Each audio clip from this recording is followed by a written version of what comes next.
Failure is temporary defeat. It's all mental. Are you a failure if you try it again and you do it? No. You have failed, but failure is temporary, as long as you make it temporary. Yo, what up, gang? It is a good morning. Happy Friday to everybody. We're out here. It's just about 5:40, but just before 6 a.m. Got up, hydrated, read some scripture, and we're out here at the track pretty early. Trying to get some running work in. As the weather is getting nicer, I want to incorporate running even more. During the winter, I would do some little distance runs, ran some snow hills, but now I really have no excuse to not be out here. It's always been ingrained in me, like having been an athlete my whole life, not just the weight room, but actually getting out here and like moving my body, and not even like on some marathon shit. Run some 400s today, and later on hit some legs. So in our leg session later, I'll put an emphasis on how I balance some strength work, how I balance weights using monk movements and maintenance work to keep my body fresh even while running, lifting, etc. But it's just such a beautiful way to just get up and conquer the day. Like waking up, no one out here, sun's not up yet. We're about to get some fucking good work in, get some heavy breathing in, and just set the tone for the day. It's always super important to set the tone for the day. The same way you want to have a banging ass warm up for your workout, set the tone for the workout, same thing for your day. I feel like everyone only puts emphasis on the gym, but it's like, dude, what are you doing the other 22, 23 hours outside of the gym? You know, for me, still got some more exercise right here, but we gotta hope this fucking gate is open. Please be open. No fucking way. All right, that is a unfortunate circumstance. So, damn, did that just force our hand? I think I just got my hand forced to go run hills. That's actually pretty crazy because I ran hills earlier this week and I was not trying to run them again. I ran hills Monday, I had a distance run Wednesday, and it was supposed to be like distances in just like a mile, just over a mile. And today was supposed to be like some 400s, kind of be like that middle ground. All right, I'm gonna readjust here. I'm gonna call an audible and I'll see you guys in a second. All right guys, so that just forced our hand to adjust and pivot. That's one of the greatest skills you can have within fitness, especially obviously within life, but within fitness, guys, so many people don't know how to adjust to the feedback that their body's giving them. They can't read like, dude, my Achilles is feeling like a bit off today. Maybe I should double down on doing like some iso work for the calves, or my hips are tight. Maybe I should do some mobility here and I shouldn't do this. And like just being able to pivot and adjust, ebb and flow, because our bodies are dynamic. Training is dynamic. It can't always follow a rigid schedule just because it's what it says in your notes app, right? And so being able to adjust has been a superpower for me, because in the past I've ran into injuries, but now whenever I run into like little issues, like for example, a couple days ago my hip flexors were tight, so instead of doing some crazy power leg session, I shifted and I pivoted to more mobility, right? Being able to have this awareness and be able to react to feedback is what allows me to stay in the game for the long term, because fitness is a marathon. I'm not trying to get hurt. I'm not trying to just be in shape for a couple weeks and then fall off. Like, I want to continuously do this week in and week out with minimal setbacks. The only way to accomplish it is through listening to your body's feedback.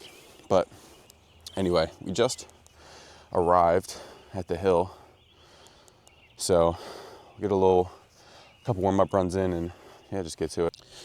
Just get my feet ready, some little pogos.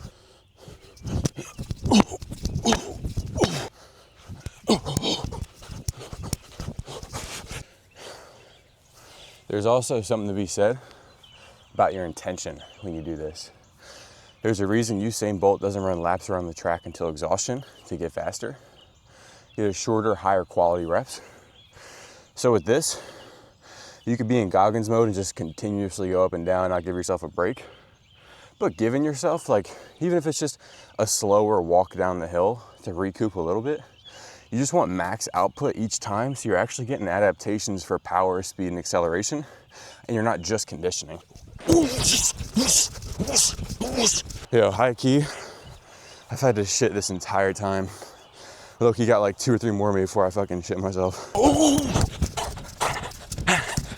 That's the thing about conditioning in the morning. I always take a fat shit in the morning. So if I don't go before I condition, it's damn near always a problem during the fact. But that's some good work. We got about 12 total sprints in. Got the sun coming up. Little hill session in the books. Keep it super simple, dude. You don't have to do anything crazy. My fucking bougie ass, I don't even need access to a track. Find a fucking hill, take my shoes off, get some work in. But this coincides well with my style of training because distance, like 5 miles, even 3 miles and above on a frequent basis, yeah, it can elevate your cortisol and affect your testosterone, but it's more like the stimulus there. It's not like that short, intensive, powerful. It's more of like a longer, rhythmic, more cardio than it is like, you know, muscular, even like your nervous system on an explosive side of things. So if I were to do a bunch of like 3 mile runs, 5 mile runs, it doesn't complement my training. Hill sprints complements my training. 400 meters for pace complements my training. That's just like redlining your engine.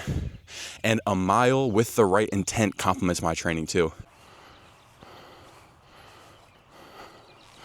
How could you look at that and not be absolutely grateful and feel so blessed, dude?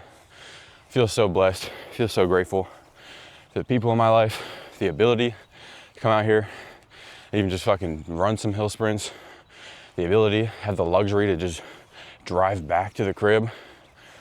So grateful for everything, dude. It's all in God's hands. And it's moments like these, just take time to find gratitude within your daily routine. Because I'm sure there's so many things you take for granted that you should be expressing gratitude for, whether it's your family, whether it's your health, your financial situation, the fact that you even have a roof over your head, you know? So hope all y'all are feeling blessed. Take some time to reflect on that. We are back. Got a nice hot cup of Joe. Enjoying some grounding. See if I can flip this. So getting some grounding, getting some morning sun in. One of my favorite ways to start every single morning. Well, it's not even it's just like a non-negotiable thing. Get sunlight, get my feet in the grass, get a little bit of movement in, right? This morning, movement with some hills. Other mornings, push-ups, burpees. I have a pull-up bar right in here. So even doing some dead hangs, just anything to get the blood flowing to your brain, around your body, hydrating as well. All different ways that I use to win my morning. But I want to take you guys kind of through like the mindset behind everything. Obviously someone that is not competing actively, someone that's washed up, been not playing sports for years, like why are you going running hills at 5:40 a.m. and then going to hit legs later? Like, what are you training for? And I was thinking about it, it's like, this is probably gonna sound way out of left field, but the United States is like the most elite society in the world, right? And it's built upon capitalism, right? How the fuck is capitalism connected? Because capitalism is characterized by competition, right? And you can get all woo-woo philosophical. There is no competition, live in abundance, etc. But there's something beautiful about being in competition with yourself. Not necessarily competing with your neighbor or your best friend or your coworker that you low-key fucking hate, but yourself, the person you look at in the mirror every single day. Are your abs more defined than they were last month? Are your biceps getting a little bigger, a little veinier than they were last month? Is your lung capacity improving? Are you getting in overall better shape? Is your mobility improving? And if not, if you're not growing, you're dying. It's only really one of the two. And so I want to maintain a constant state of growth. And for someone like me, it's not enough to just go to the gym throughout the week. It's not enough to just go for a run here and there. I've held myself to such a higher standard my entire life that for me, being in competition with myself and continuously growing is balancing 4 lifts a week, 3 running sessions a week, and then hot yoga on the weekends, right? And that'll continue to scale up. To what end, I don't know. But what's important is this constant chase. It's so tricky because it's a combination of knowing you have arrived because you are all you need, but also being in this pursuit of being better, knowing that you'll always fall short, kind of like if you guys are religious in Christianity, like we'll always fall short of perfection. That's why we need Jesus Christ. You'll always fall short of maximum capability because there's always more on the table. And that's the beautiful thing. One thing I know for certain is that this training will have me prepared for anything that life throws my way. Literally last night, I was just chopping wood, doing my thing. I was lifting up these heavy ass logs, which are like awkward to grab, awkward to carry. I was helping my dad move some fucking heavy cement bags and whatnot the other day, going up and down stairs. And it's like, a lot of people be like, oh, better watch out for my back, better watch out for this and that. It's like, dude, I train this shit. I do fucking Zercher deadlifts, I Zercher squat, I do power cleans, I do mobility. I'm comfortable in deep ranges where most people are uncomfortable. And it's less about competing for a sport because I'm not doing that anymore. It's about being ready for life and about continuously being the best version of myself physically, not just for myself, but for those around me. Like when people need my help, when my future family is gonna rely on my strength. I'm not gonna be some fucking skinny fat soy boy. I'm gonna be fucking jacked and athletic at age 40, at age 50, God willing, right? And so I want you guys to kind of internalize this. Be in competition with yourself on a long-term scale, right? It's easy to get unhealthy in the sense of like, oh, I'm competing, I'm going so hard, and now I'm damn near about to fucking crash out and get hurt and my body's super beat up in the gutter after a couple weeks. It's a long-term thing. Fitness is a marathon, right? You're on this slow marathon pace against yourself, continuously getting better week in and week out, day in and day out. Even each hour passing by, what are you doing to improve, right? They got a bit long-winded. There's so much I want to share with you guys, but for the sake of this video, I just want to keep this segment a bit shorter. I'll probably make a whole nother video, sit down talking thing, but for now, we're gonna get some fuel in me. I'm gonna have a couple eggs, have a slice of sourdough. I typically don't have carbs in the morning. Since I did run hill sprints and that was a huge glycogen demand there, I want to refuel my body considering I'm gonna lift later as well. Still keeping the carb content lighter earlier in the day to prevent just brain fog, and I'll start to dose in more carbs closer to the lift. But it's super important. You don't want to be going into a lift after you run, going on no carbs because you're trying to be a skinny freak. Like, carbs are not evil. They just need to be leveraged properly. What is up, gang? It is now about 3:36 p.m. Had some work calls, had some beef and rice for lunch, and now we're getting ready to head to the gym for a leg day. Got a banana on deck. We have arrived. Be loading up some Wrecked Enraged. This shit is crazy, dude. It's not like FDA regulated. I don't know how many pre-workouts like really are, but this stuff just makes you feel like it's fire for probably the first 45 minutes to an hour. Afterward, you feel a little funky, but I feel like I'm gonna need it today because I want to go heavy with the Zerchers and try and get a little fired up. You know, it's Friday. Haven't used pre-workout in a minute.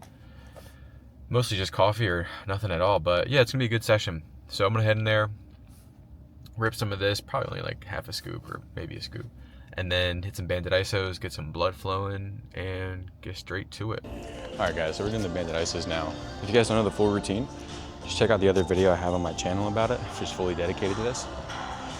But for this, we're focusing especially on the hips. So the adductors, abductors, hip flexors, then that straight leg back glute ham.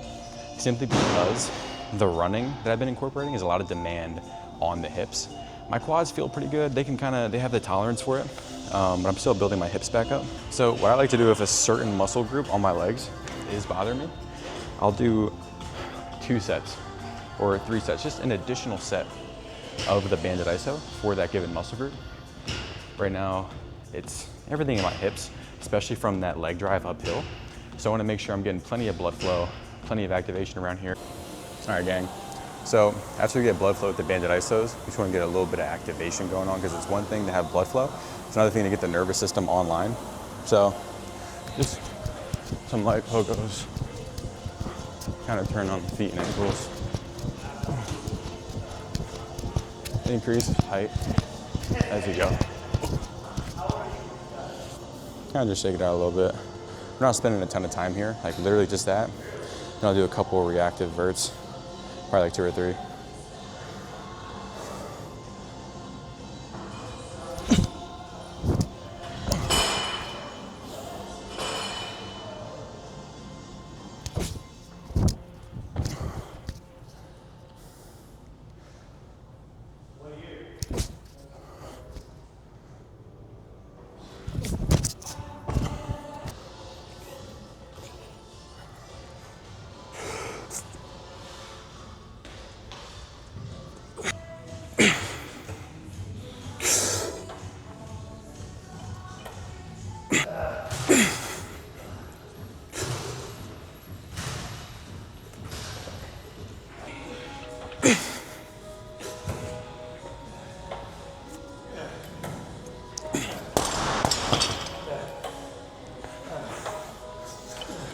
I gotta do that shit again. I have that.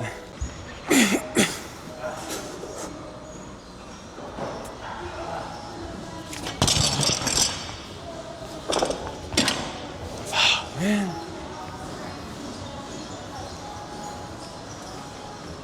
All right, back to the drawing board. Just being completely honest about that Zercher fail, I'm pretty salty about it. Feel pretty like pouty internally. That's just the competitive nature of me though. I want to challenge myself and be able to exceed it, but sometimes it's good to know where you are, you know, and work from there. Maybe I was a bit fatigued from the hills today. Maybe I wasn't. Maybe it's losing weight. Maybe I just got to work on my Zercher. Trying to hit 405, but failed that 365 twice. First rep, I like low-key got scared, I guess, because I was thinking about bailing, but then I ended up going for a rep, and then it was just like no depth at all. And the second one, I got stuck at the bottom. So, but on to some Zercher deadlifts. It's kind of like a Jefferson curl that you pick up from the ground. These are pretty nice. Here's the whole posterior chain.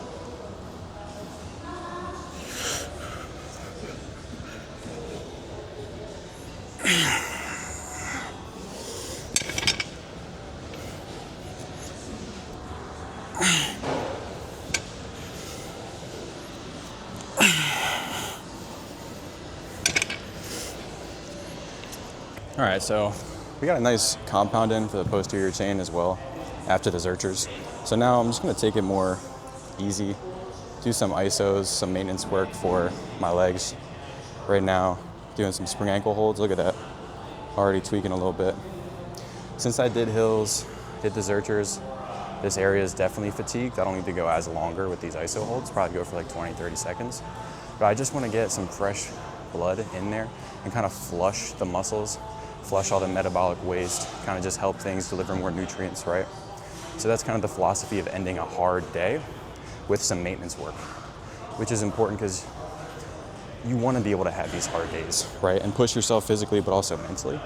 But you have to be smart when you do it, which is something I had to learn the hard way. But it's almost better that I did. So after these, yeah, I'm already shaking here. After these, we'll do some single leg glute bridge isos. Maybe one more for the hips. But other than that, core, really out. All right, gang, so we wrapped up the session. Wrapped up with those spring ankle holds, did some hamstring sliders, so like just some curls, worked the hammies. Then I did some kettlebell drags for the core. Nothing too crazy, nothing out of this world, nothing you guys haven't seen from me before. It's less about what specifically I'm doing and more about the principle and the philosophy behind it. After running hills and pretty much maxing out on Zercher squats, then doing Zercher deadlifts, my central nervous system is taxed. There's no need to do anything else. Really, today might have been a bit over the top, but I think it's important to incorporate these kind of days here and there. But the way we safely navigate this is within the lifts, I'm not going and doing plyometrics. I'm not going and doing weighted plyometrics. I'm not going and doing more compound lifts afterward. I'm reading the scene and I'm adjusting. The way we do it is I don't come in here and do more taxing work on my central nervous system. I already did that today. I do maintenance work. I do isometric holds that promote tendon health, that get fresh blood flow and full muscle activation. I apologize if the wind is a bit crazy, but this is how you match the warrior work with the monk work. You match the horsepower work with the maintenance work, right? It's a yin and a yang relationship. If you can get this down and you can master this, you can have some serious gains athletically and just all around within your strength, your physique, your mobility, everything, as well as longevity, not getting hurt, not running into crazy roadblocks because you're taking care of your body as you're improving it, right? The other thing I wanted to touch on was that little failure today. Failure is such a loaded word. Failure is only temporary defeat because I'm going to go back in there after a well-rested night, after I'm really carbed up, after I haven't ran hills, and I'll fucking smash that weight. See, the problem is most people look at failure as permanent defeat. I'm going to block the wind here. I was upset and I acknowledged that, but eventually I had to say, it took with a minute, I was like, all right, back to it. We got more work to do. Fuck it. Because it's a temporary defeat. So many people look at failure as permanent. That's why they try once and never again. They post a video, it doesn't do well, never post it again. They try a diet, a workout, a book, a something, and never do it again because they view failure as permanent. Failure is temporary defeat. It's all mental. Are you a failure if you try it again and you do it? No. You have failed, but failure is temporary, as long as you make it temporary. Not just within the gym, but within life. I encourage you guys to fucking try something that you love to do, fail, and know that it's only temporary, improve, and go again. I love Zercher squats. I love making videos. My first Zercher squat was ugly as shit. My first video was ugly as shit. But guess what? I'm here now because I know that those little micro failures are temporary and I needed those in order to improve. Failure is only temporary. It's all in your mind. We're about to get the fuck out of here. But guys, that's going to wrap up the day. I hope you've enjoyed this. If you have, do the whole like, follow, subscribe, whatever. I really appreciate it. I'll put my Instagram here in the description if you guys want to check that out. It's like my YouTube, but on a daily basis, especially with the stories that I post, kind of documenting everything throughout the day. That'll be in the description. But yeah, if you guys have anything, leave it in the comments. I appreciate y'all for watching. Peace, love, prosperity. We out.